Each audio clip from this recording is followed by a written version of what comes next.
како војник што ги чува, и од високо ги гледа Велешките маала. Покрај Вардар е исправен еден од символите на Велес – градскиот саат.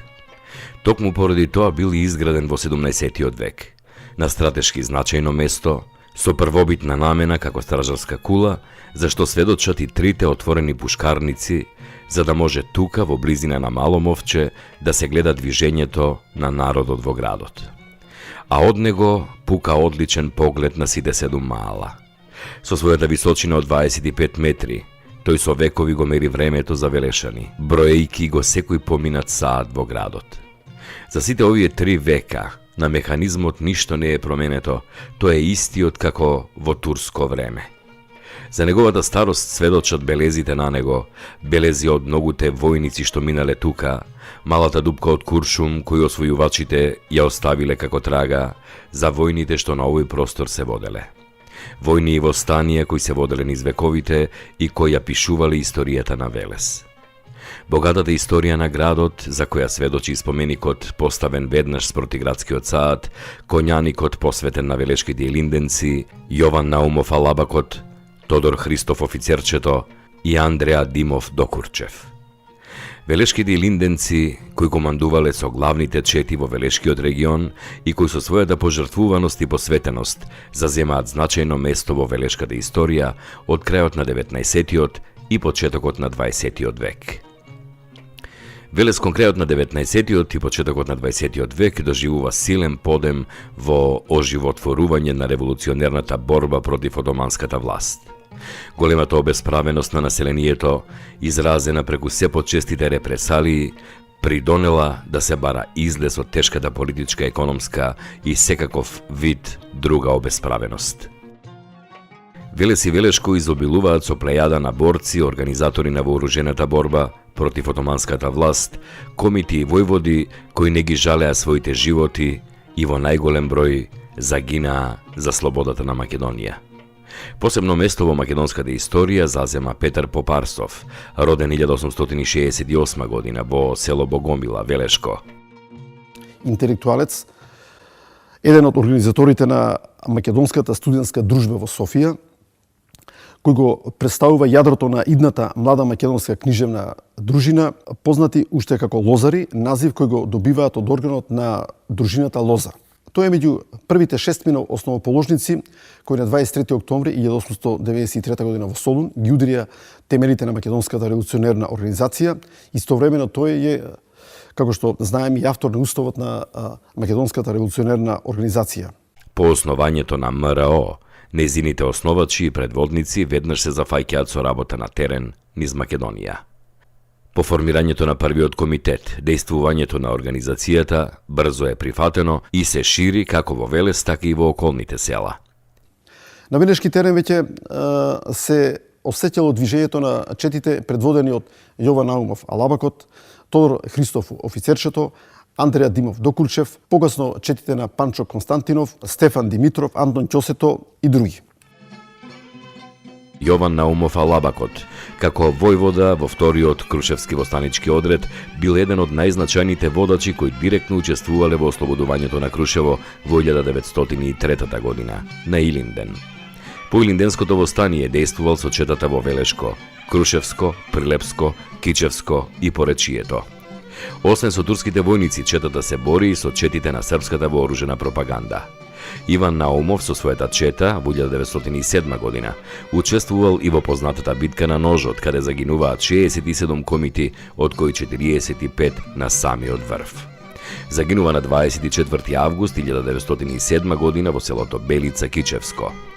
Голем импулс во ширењето на мрежата на организацијата во Велешко имал учителот Петар Михов. Тој како член на организацијата е близок соработник на Гоце Делчев, има големо влијание меѓу граѓаните, бидејќи има голем авторитет и неуморно работи во ширењето на организацијата и при една прилика е затворен во Велешкиот затвор, за потоа да е префрлен во затворот во Куршумлијан во Скопје, каде е изложен на тешки измачувања, за да стражарските власти на 25 април 1902 година губиат во затворот. Кога се организира пренесување на посмртните останки на Петар Михов, во записите стои дека колоната на граѓани кои што му оддаваат почит на Петар Михов била од тогашното пазариште до црквата Свети Спас. Меѓутоа, отпорот и борбата на Велешани по убиството на Петар Михов не престанува. Турските власти од своја страна се безмилосни кон секој што се борел за слободна Македонија. Со брутални убиства и репресалии се пресметувале со сите истакнати членови на револуционерното движење. Таков бил примерот и со Миле Поп Јорданов, роден 1877 година, македонски револуционер и просветен деец, учесник во македонското револуционерно движење, член, секретар и војвода на македонската револуционерна организација, брат на познатиот велешки гемиџија Јордан Поп Јорданов Орцето. Загинал под трагични околности како жртва на непријателска заседа во близина на родниот град. Имено, не сакајќи жив да падне во рацете на непријателот во близината на стариот мост во Велес, се самоубил. Интересен е податокот што османиите воопшто не знаеле кој е покојникот, па неговото тело го положиле на видно место во градот и испратиле Абер до Велешани, семејството да дојде да го превземе неговото тело за да изврши закоп. Семејството на Поп Јорданов ја сватило стапицата и било решено да не се појави на местото каде што е положено телото на Миле. Но неговата најмлада сестра, не можејќи да ја издржи болката, отишла на местото каде што било изложено телото и намерно испуштила една од стомните што ги носела во рацете. Откако османлиите ја прашале дали му е роднина на убиениот, таа одговорила негативно, а своето плачење го оправдала како жал за скршената стомна и казната од родителите.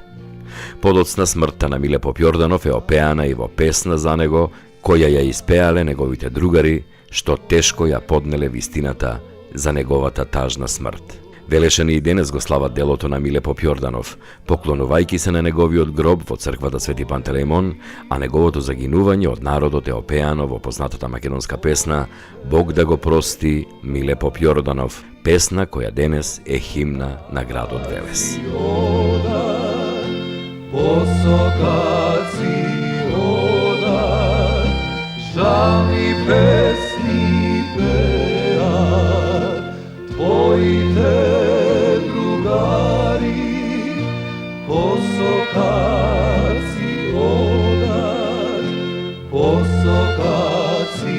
ода, жали песни пеат.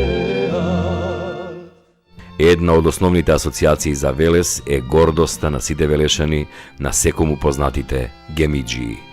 Како еден од најбитните настани од предилинденскиот период за Велес, но и за Македонија е изведувањето на солунските атентати на 27, 28 и 30 април 1903 година од страна на тајниот македонски анархистички кружок гемиџии. Јадрото на изведувачите на атентатите го сочинуваат учениците од Солунската гимназија, деца на истакнати велешки трговци и чорбаџии. Така да, тоа се Јордан Поп Јорданов, Константин Кирков, Тодор Богданов, Илија Трчков, Владимир Пингов, Ѓорѓи Богданов, Илија Поп Јорданов, Милан Арсов, Димитар Мечев и Тодор Органџиев. Потребно да се истакне дека во изведувањето на атентатите учествуваат и Павел Шатев од Кратово, Марко Бошњаков од Охрид и Димитар Коштанов од Горна Џумаја. Тридневните акции на атентаторите или гимиџиите, како што се познати во македонската историја, наидуваат на широк одзив во Европа, бидејќи поентата на изведувањето на овие акции е на Европа да ја кажа дека постои народ кој што се бори за сопствена слобода. Тридневните акции на атентаторите или гемиџии, како што се познати во македонската историја, наидува на широк одзив низ Европа, а турските власти превземаат ригорозни мерки против изведувачите на атентатите. Репресалиите на родителите на гемиџиите во Велес биле страшни. Сите без исклучок се изложени на големи тортури и затварања. Споменот за гемиџиите вечно живее во секој македонец и секој велешанец. Нивната саможртва, нивното арчење за Македонија и нивниот нескршлив дух и одлучност представуваат траен спомен и заземаат посебно место во македонската историја. По крвавото задушување на Илинденското востание, турските власти како да биле убедени дека народот ќе биде мирен и нема понатаму да мисли да крева вооружени бунтови. Но македонците не мируваат. повторно наоѓаат сили да се спротиставуваат на власта, но и на пропагандите на соседните земји, кои сега со воени чети почнале да дејствуваат на велешки терен. Соседните земји, Србија, Бугарија и Грција, преку своите пропаганди, а и со вооружени чети, безмилосно се нафрлуваат на теренот на Македонија, се со цел остатокот од комитските чети, од организаторите и водачите на револуционарната борба на било кој начин да ги ликвидираат. Од голема помош им се на сите тие странски пропаганди и тие вооружени странски чети им се домашните предавници. Јован Бабунски е роден во велешкото село Мартовци, Глигор Соколов роден во село Небрегово, Прилепско, кој што на теренот на Азот и во Тиквешијата и во Овчеполијето едноставно, така да кажам, господари се на теренот во смисла во извршување на злосторства врз македонскиот народ. Голем отпор кон овие чети даваат и тешки борби води Јован Наумов Алабакот и Панчо Константинов, потоа Секула Оровдолски, Стефан Димитров и уште неколкумина кои што навистина се дадоа од себе да го спречат дејствувањето на овие натрапници. Паралелно со овие востанички дејствија и акции, Велес продолжува да се развива. Развојот на трговијата, за неечиството, предпријатијата и стратешката позиција на градот поттикнувале општ развој на градот. Најстариот активен здравствен објект во Македонија е старата Велешка болница, изградена пред век и кусур. Зградата во која денес е сместено одделението за невропсихијатрија, одделот за физијатрија и лабораторијата е изграден во далечната 1907 година и е најстарата болница која се уште функционира во земјава. Голем број од граѓаните поминуваат покрај оваа зграда, а не знаат колку е стара. Таа е само уште еден бисер кој го издвојува градот Велес, што на македонската јавност и покажува дека во него се живеел градски живот многу одамна. Според многу кажувања, најстар велешки лекар бил Атанас Георгиев од Велес, роден 1765 година, а во изворите се споменува и постоењето на првата приватна аптека на велешанецот Петар од 1866 година, а како најпознат велешки аптекар е Иван Крајничанец, роден 1867 година во Велес. За развојот на градот во тој период говори и првата кинопроекција во Велес одржана во кафеаната на Трајко Иванов во 1909 година. Историјата на филмскиот пат на велешани продолжува во 1916 година, кога во градот на отворено со употреба на подвижен проектор проекција организира германската војска. Во 1919 година Ѓоко Михајловиќ и Јоца Димитриевиќ на локацијата Ада Кафези, кафеана сместена на речното островче Јаниташ на реката Вардар, отвориле постојано кино. Името на киното било Биоскоп Касина. Проекциите во Биоскоп Касина се одржувале по една во саботите и по две во неделите и празничните денови. Филмските копии биле доста изабени, често се кинеле, па така помошникот на кинооператорот Лазар имал полни раце работа. Но иако копиите биле такви какви што биле, гледачите не реагирале многу. Ним им било важно да гледаат филм и патем да мезат, да пијат. Безброј се приказните во Велес, секој мало, секој ќош во себе носи приказната за едно време што поминало. Таква е и фурната кај Саздо, која се наоѓа кај познатата Читкушева чешма и која е најстарата фурна во Велес, каде што се задржал старинскиот начин на печење леб на оган од дрва. Фурната на Саздо се наоѓа кај Читкушева чешма и денес велешани знаат да се купат леб од кајнезе за секој дел од денот вручо, домашно, на фурна. За разлика од сите други, ова е на фурна. Постои повеќе од 120 години, внукот Пепи Етанасов ја одржува. Колку лебот од оваа фурна е популарен, зборува и тоа што во овој дел на Велес, блиску до градскиот пазар, доаѓаат купувачи од подалечните места на градот. Мегдан, Којник, Нова населба. Историјата на Велес е непосредно поврзана со историјата на Македонија. Секој период оставил различни траги во градот и различни приказни. Со нападот на балканските сојузници во 1912 година, конечно е ставен крај на турското владење во Македонија, а Велес се нашол под српска власт. Вештачки повлечените граници низ природната целина на Македонија го нарушило вековното единство на територијата. Тоа придонело до нагло опаѓање на занаетчиството, стопанството, трговијата и транспортот до Солунското пристаниште. Употребата на македонскиот јазик и македонскиот фолклор биле забранети, а наставата во народните училишта парализирана. Од почетокот на Првата светска војна во 1914 година, Велес и околината биле цел на регрутација, мобилизација и реквизиција на населението. По окупацијата од Бугарија една година подоцна, економската положба на населението уште повеќе се влошила. Со потпишувањето на примирието во 1918 година, Вардарскиот дел на Македонија и бил доделен на Србија. Велес меѓу војните го живеел и својот општествен и политички живот. Октомвриската револуција и движењето во Европа за ослободување на малите народи, кај велешката интелигенција и прогресивните сили створиле можност за создавање социјалистичка работничка партија.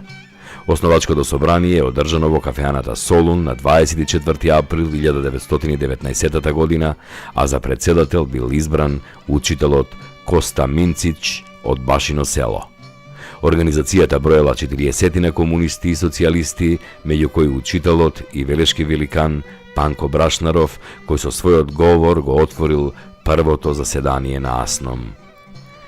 Панко Брашнаров е еден од најпознатите велешки револуционерни дејци. Како учесник во социјалистичкото и во комунистичкото движење и организатор на ВМРО Обединета во Вардарскиот дел од Македонија, Брашнаров остава траен белег во македонската историја. Роден е во Велес на 9 август 1883 година. Поради својата политичка активност во периодот помеѓу двете светски војни, бил осудуван и околу 7 години поминал на робија. Бил член на иницијативниот одбор за свикување на АСНОМ, делегат на првото заседание на АСНОМ, подпредседател на президиумот на АСНОМ и прв повереник за информации. Како приврзаник на Советскиот сојуз и човек кој ги критикувал деформациите во Комунистичката партија на Југославија, бил притворен на 11 декември 1950 година.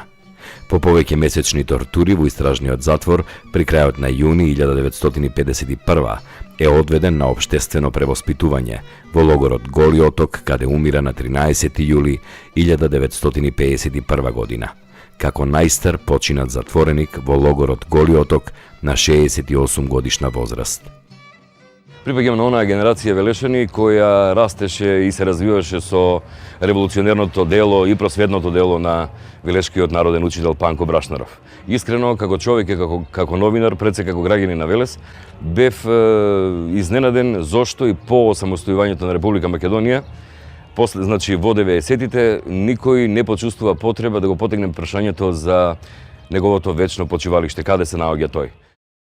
Во 2009 година се решив на едно патешествие на своја рака, не поддржан од никого, да пробам да го изодам патот на велешкиот учител Панко Брашнар и да одам на Голиот оток да видам дали ќе можам да го проредам таму, како што говореа информациите со кои тогаш се располагаше.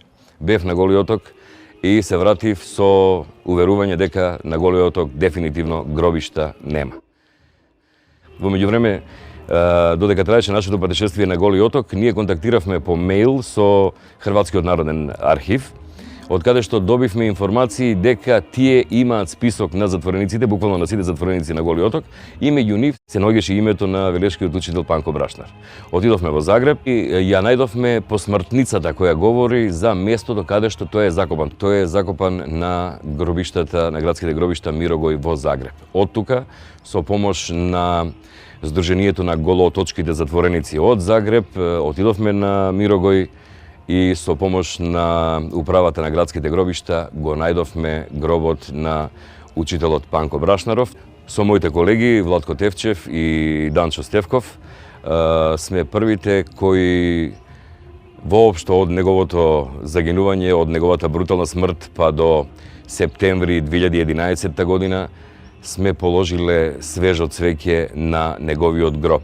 Подоцна, во соработка со општина Велес, во времето на градоначалникот Горан Петров, општина Велес изработи надгробна плоча која беше поставена на гробот на велешкиот учител. Она што за жал и 6 години подоцна можам да го констатирам е тоа дека градот и државата се уште го чекаат погодниот момент да пристапат кон враќање на неговите мошти од Мирогој во Загреб, во неговиот роден Велес. Верувам дека тоа ќе се случи многу наскоро и велешкиот учител ќе се врати меѓу своите, меѓу велешани во неговата Македонија. Периодот помеѓу двете светски војни се карактеризира со иницијално синдикално организирање во индустриските и државните предпријатија за заштита на правата на работниците, како и со омасовување на комунистичката партија во Велес. Револуционерно-социјалистичките идеи во овој период биле широко прифатени од младите работници и учениците во гимназијата, кои членувале во младинската комунистичка организација СКОј. Најпрогресивни представници на СКОј во Велес и негови организатори биле Тодор Шоптрајанов, Лазе Богданов и Ганчо Хаджипанзов. Од година во година во партиските редови се појавувале нови имиња, меѓу кои името на основоположникот на современата македонска литература, големиот Коста Апостолов Солев Рацин. Коста Солев Рацин е еден од најистакнатите интелектуалци што ги дале Велес и Македонија воопшто. Најпознат е по својата збирка песни Бели мугри, поради која се смета за основоположник на современата македонска литература. Во годините пред Втората светска војна е активен деец на комунистичката партија.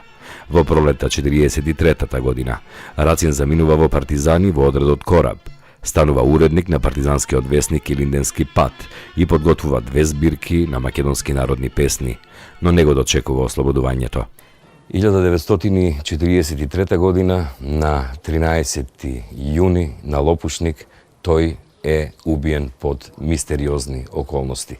До ден денес нема јасна верзија за настаните што се случувале таа кобна вечер. Иако е познато името на директниот извршител на убиството на Рацин, Мино Минов, до ден денес не се знаат наредбодателите на тоа зверско убиство.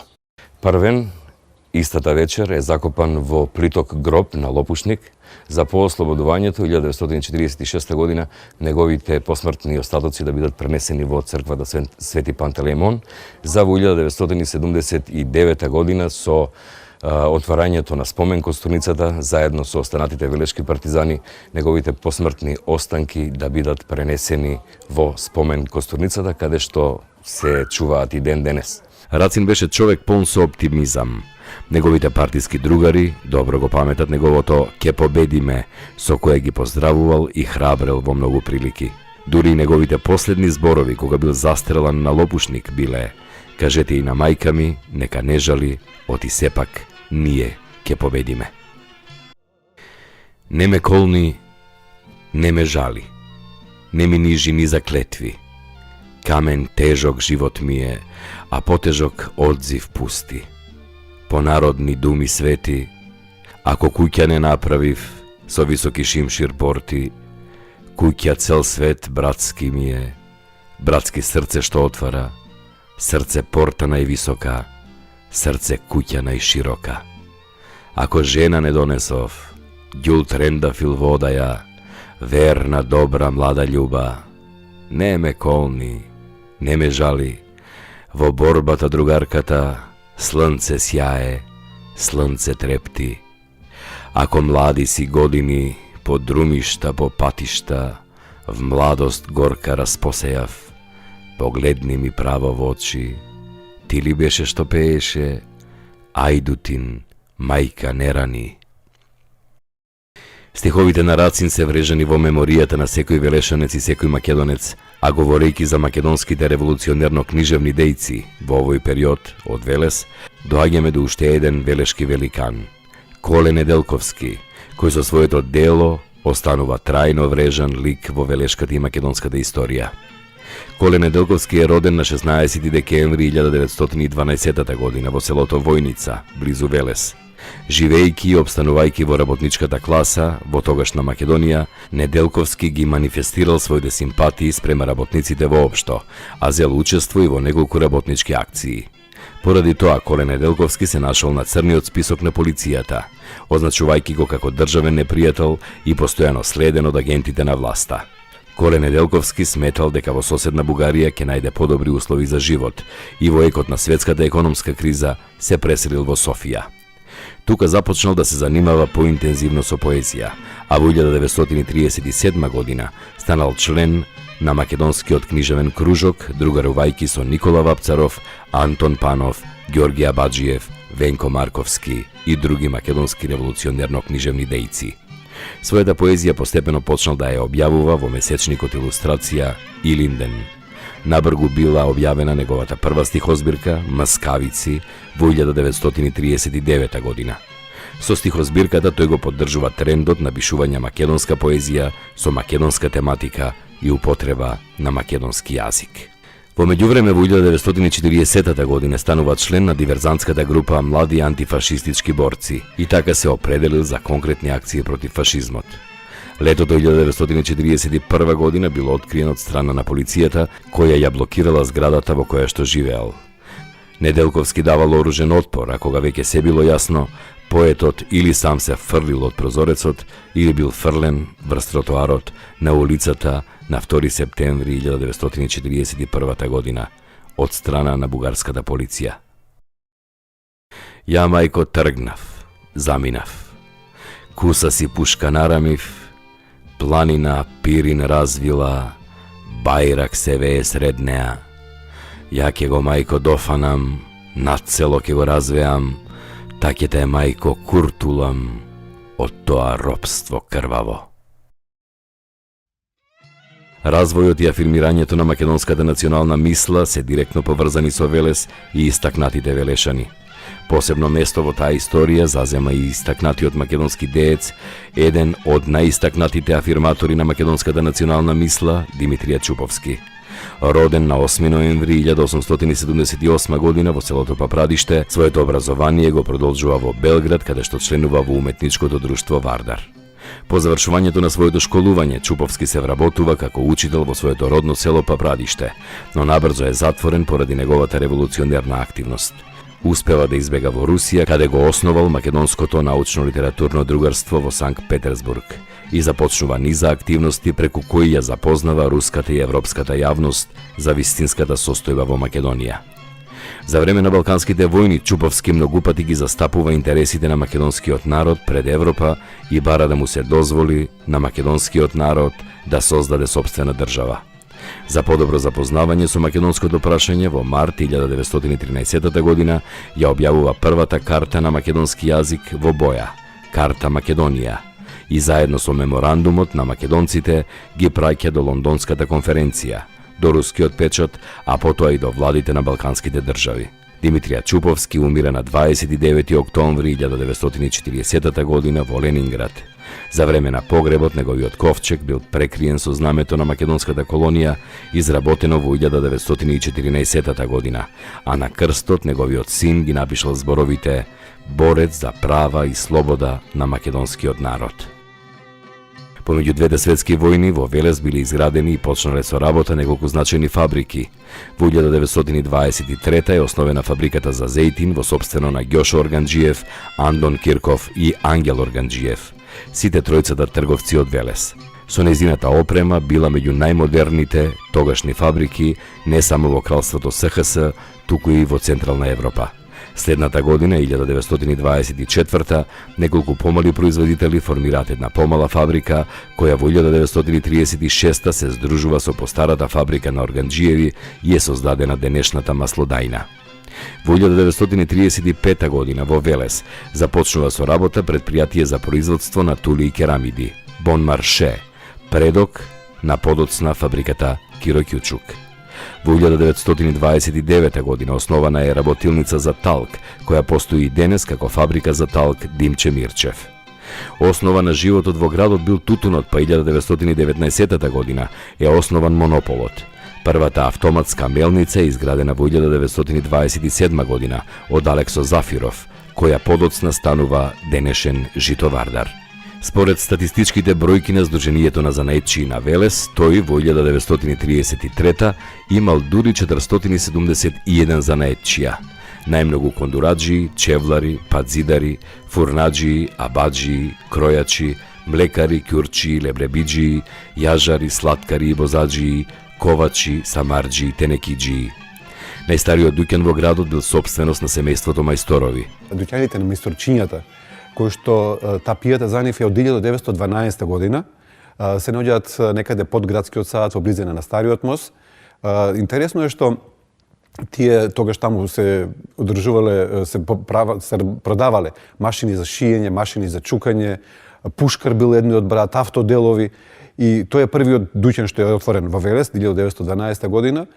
Потоа почнале тука да се продаваат плочи, велешани сакале да слушаат, се носеле од странство, грамофони, плочи. Потоа револуционерното откритие кога топки дошле за прв пат, раскажуваа сопствениците со посебно задоволство, тоа беше вика настан кој што не можеме да го заборавиме, кога имаше низлого топки, децата ги носеа родителите да им ги купат.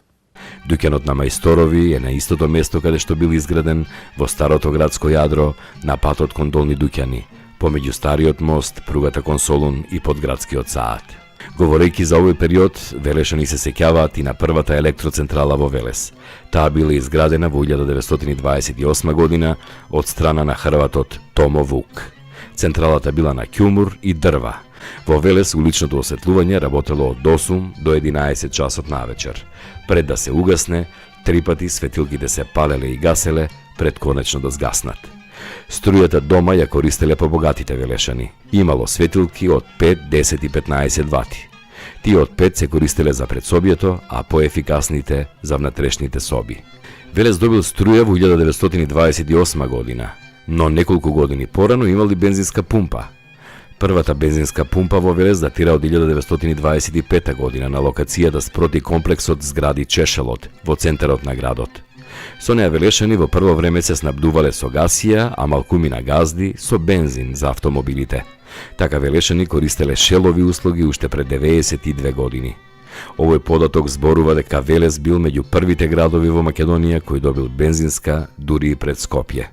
Од пожолтената фотографија, собственост на семејството Левкови, може да се види дека бензинската пумпа е собственост на семејството Попандови, поточно на Ордан Попандов и синовите, и дека е во близина на саатчискиот дуќан на Зографски, кои исто така имаат децениска традиција. Кога веќе имало гориво во градот, можело да се има и автомобил. Така во 1927 година, по отварањето на бензинската пумпа, автомобил имало познатото семејство Боцеви, собственици на фотографско студио. Наследникот на семејството Боцеви, Томе, се сеќава на една епизода раскажана и документирана од неговите предци, која и денес е актуелна кај велешани. Снаата да се зема и да се носи со автомобил од кај таткото дома до новиот дом кај момчето. Во 1927 година за прв пат во Велес за бракот на неговите родители бил употребен автомобил да ја земе невестата од село Раовец. Мајка му Нада имала татко богат трговец, Пано Срмата. На семејната фотографија се гледа колку велешани тогаш биле модерни, што носеле, убаво се дотерувале. Со автомобил сватовите отишле на венчавка, тоа што денес се случува и е секојдневен дел од свадбените обичаи и традиција. Еден век семејството Зографски за велешани го мери точното време, ги поправа рачните часовници и будилници. Саатчијата Зографски, што се наоѓа до старото велешко кино, на истата локација со децении, со години, каде што се наоѓа еден стар часовник некаде германско производство од 1920 и која година, се уште очукува точно 15 минути времето за сите тие што се наоѓаат натре, ги задржала сите одлики на дуќанот како што бил од секогаш, кој ќе се влезе натре мирисе на старо, на убаво. Една од најинтересните карактеристики на велешани поврзана со мерењето и кажувањето на времето, која ја нема никаде во друг град во Македонија, е членувањето на бројот од точното време, часот. Во Велес од века останало дека саатот е едниот, двата или петте. На друго место тоа го нема. Иако не е граматички правилно, младите тоа го прифатиле и таа карактеристика тешко дека ќе се измени. По тоа сме познати, велат велешани, кога се договараме, велиме дека ќе се сретнеме вечер таму и таму, у 6 или у 8. Полна е велешката чаршија со приказни, податоци за Велес во минатото. Во книгата Грст пожолтени фотографии од велешанецот професор Петар Пановски е нотирано и за велешките црвени фенери. Во 30-тите години од минатиот век во Велес имало 4 јавни куќи, а за нив тој ќе напише: шетајќи од Сармаале кон север, по десниот тротоар од главната улица, пред да се дојде до самарџиските дуќани, се наоѓаат двете шантани, јавни куќи што постоеа тука. Едната на свиокот од Сармаале кон главната улица, а втората спроти серското началство, сегашниот градски музеј. Имаше уште 2 јавни куќи во Велес. Третата под името Балкан, близу до Сармаале, на улицата која е паралелна со главната и води до општинската управа кон дворови. Последната четврта, најнеугледната јавна куќа, која меѓу велешани беше позната како кај Куцото магаре, се наоѓаше на пазариштето, североисточно, поблиску до гимназијата. Сите 4 беа еднократни градби, на приземјето сите имаа кафеана, задолжително со пеачка и оркестар. Дел од живењето на секој град секако била и проституцијата, јавните куќи. Ги имало и у Велес до завршувањето на Втора светска војна. И во разговорот со тогашните луѓе кои што живееле, вика, после наеднаш исчезнаа, ги снема. Проститутките заминаа заедно со војската и веќе не се појавија никој пат. Ги имало, некој спомнува 2, некој 3, некој повеќе. Имале многу интересни имиња. Земајски рај, како што биле, јас ќе зборувам на српски, теле дигло ногу и 7 магариче. Сите биле сместени во кафани. Доле било кафаната, каде што може секој гостин да дојде, а потоа зад црвената завеса се качуваш горе и се добиваат услуги од девојките кои што не биле од Велес, тоа го кажуваат сите, доаѓале од други градови. И соговорникот со кој што на оваа тема пишува, сеќавам рече дека сите муштери потоа ги памтевме како одеа малку ќопави, добивајќи некакви болести од тие девојки. Втората светска војна и германската окупација, Велес почнува да ја живее со германските бомбардирања на градот на 7 април 1941.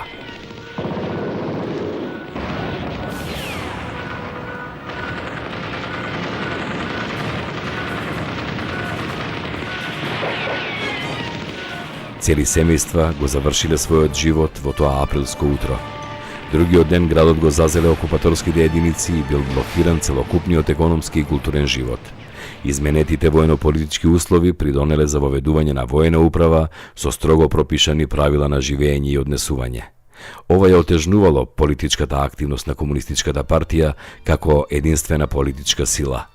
Ангажирањата се насочиле кон прибирање оружје и создавање на услови за вооружено востание. Кон крајот на септември 1941 се формирани првите партизански чети за до пролетта 1942 да се формира и велешкиот партизански одред Димитар Влахов. Тоа биле години во кои се организирале разни штрајкови и протести против бугарската асимилаторска политика. Партизанските судири со фашистите дошле до израз по формирањето на одредот Трајче Петкановски и 8-та македонска велешка ударна бригада на 2 септември 1944 година. Градот Велес бил ослободен на 9 ноември 1944.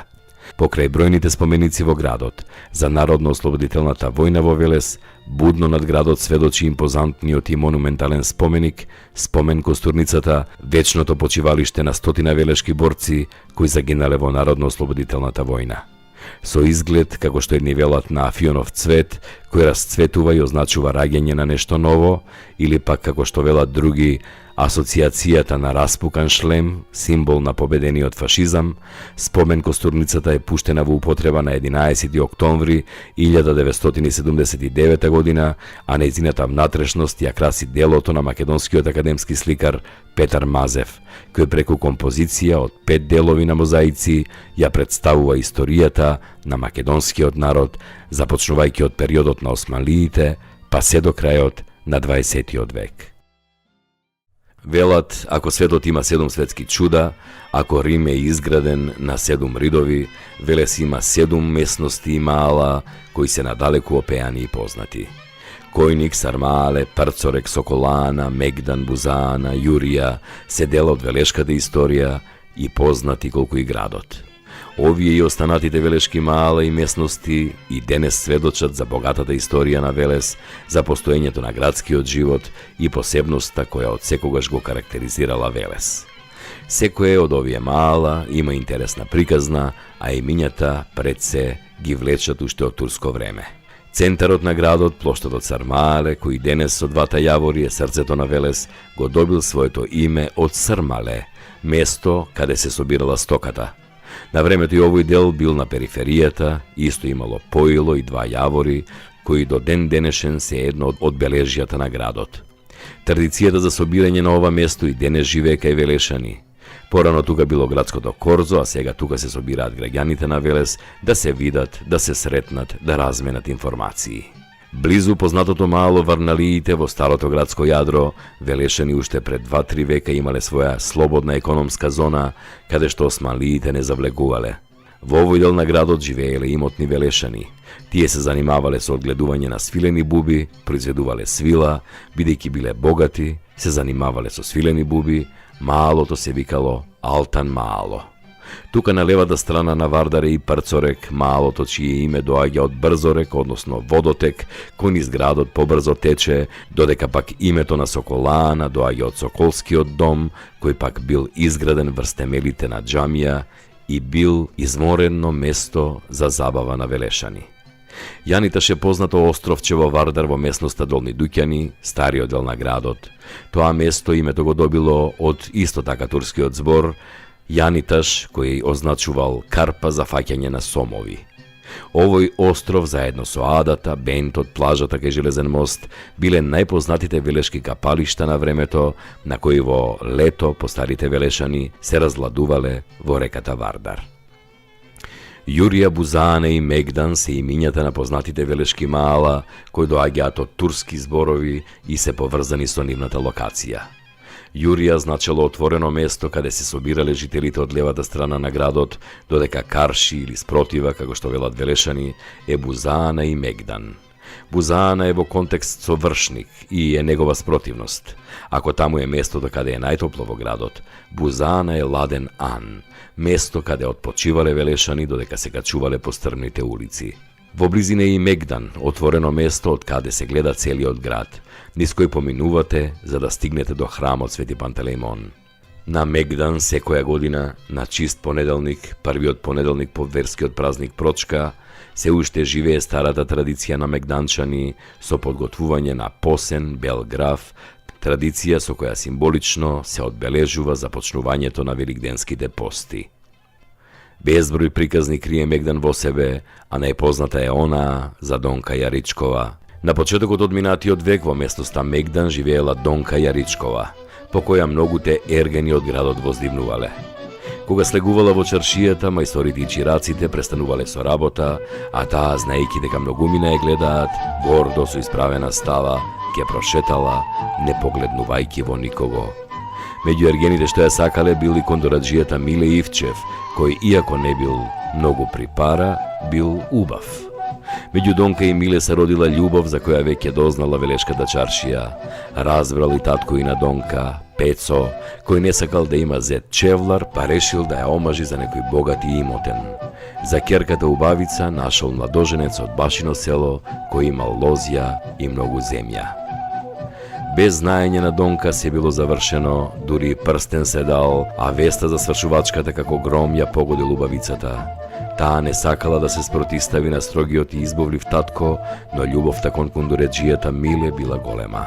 Енергична и смела, таа не сакала да слушне за договорот, за дадениот збор, за срамот што ќе пукне, ако не ја исполни желбата на домашните. Дури забраниле да излегува од дома, за да не се гледа со Миле. Дошол денот на свршавачката, но Донка избегала со Миле и овие двајца го заодуваат на тамошниот заеднички живот. Пукнал голем срам, па татко и на Донка, Пецо, не сакал да им прости. Во 1903 година им се раѓа синот Јованче, стариот Пецо не сака да слушне за внукот и за ќерката. Следната година на Прочка, Донка, Миле и Јованче дошле кај Пецо, но тој понуденото чоканче со ракија го искршил од подот. Прошка не им дал. Тие излегле за по некое време да се вратат и повторно истата слика, двете понудени чоканчиња ракија од зетот и ќерката завршиле скршени од Пецо. Третата понуда било бардаче кое исто така е скршено. Миле извадил од појас бакарно ѓумче, а во пазувите на Пецо завршил внукот Јованче. Пецо сега е скршен, безпомошен, вели, не се крши ѓумче, а уште помалку внуче. И така им простува на Донка и Миле. Во следните години семејството се зголемува со Веса, Борис, Слави и Богде. Од Мегдан и Бузаана низ Бричкова чешма или пак качувајќи се низ сокаците од Сармале низ Солено чешмиче, се стигнува до познатиот Којник, кој името го добил според појник, поило за стока. Тој тогаш бил место каде се истерувала стоката на испаша, но со време ова појник станало којник, бидејќи било полесно за изговарање. Плоштадот Којник е една од знаменитостите на градот, едно од најстарите и најпознатите маала во Велес, место каде пред речиси 2 века се одвивал живот во градот и се случувало се што е значајно и интересно.